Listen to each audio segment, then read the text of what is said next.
வணக்கம், welcome back to Friday facts. சென்னையில பிரபல சின்னத்திரை நடிகை பண மோசடியில ஈடுபட்டதா ரிஹானா பேகம் மீது காதல் கணவர் போலீஸ்ல புகார் அளிச்சிருக்காரு. இந்த விஷயம் தான் சோசியல் மீடியால இப்போ வைரலா போயிட்டு இருக்கு. தனியார் தொலைக்காட்சிகளில் வெளியான ஆனந்த ராகம், மீனாட்சி பொண்ணுங்க உள்ளிட்ட பல்வேறு சீரியல்களில் நடித்து மிகவும் பிரபலமான சீரியல் நடிகை தான் ரிஹானா பேகம். அது மட்டும் இல்லாம பாண்டியன் ஸ்டோர் சீரியல்ல ஒரு முக்கிய கதாபாத்திரம் நடிச்சு மக்கள் மனதை கவர்ந்த ஒரு சீரியல் நடிகை. Vijay TV, Sun TV, Zee Tamil உட்பட பல சேனல்ல ஒளிபரப்பாகும் சீரியல்ல நடிச்சவங்க தான் நடிகை ரிஹானா. சோசியல் மீடியாவில் பயங்கர ஆக்டிவாக இருக்கும் ரிஹானா சீரியல் பிரபலங்கள் பலருடைய குடும்ப பிரச்சனைகளில் கூட தலையிட்டு பேசியிருக்காங்க. கடந்த சில வருடங்களுக்கு முன்பு அர்ணவ் மற்றும் அவருடைய மனைவி திவ்யா ஸ்ரீதர் இருவருக்கும் இடையே கருத்து வேறுபாடு காரணமாக பிரச்சனை ஏற்பட்ட போது திவ்யா ஸ்ரீதருக்கு ஆதரவாக ரிஹானா பேசியிருந்தாங்க.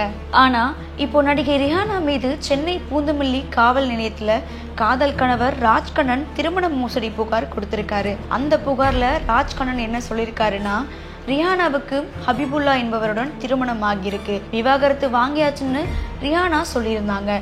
இதை நம்பி தான் நான் அவங்கள திருமணம் பண்ணிக்கிட்டேன்.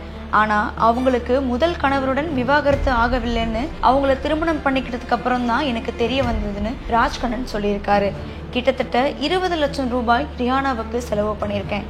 முதல்ல கொஞ்சம் கொஞ்சமா 9 லட்சம் ரூபாய் ஆன்லைன்ல கொடுத்திருக்கேன். கல்யாணம் ஆனதுக்கு அப்புறமா பூந்தமல்லியில் உள்ள வீட்டுக்கு குடியேறணும்னு முடிவெடுத்தேன். அதை தொடர்ந்து சின்ன திரையில நடிக்கணும்னா பலருடன் பழக வேண்டும், இதையெல்லாம் நீங்கள் கண்டும் காணாமல் இருக்க வேண்டும்னு ரிஹானா என்னிடம் பேசிய ஆடியோ இருக்குன்னு ராஜ்கண்ணன் அந்த புகார்ல கூறியிருக்காரு.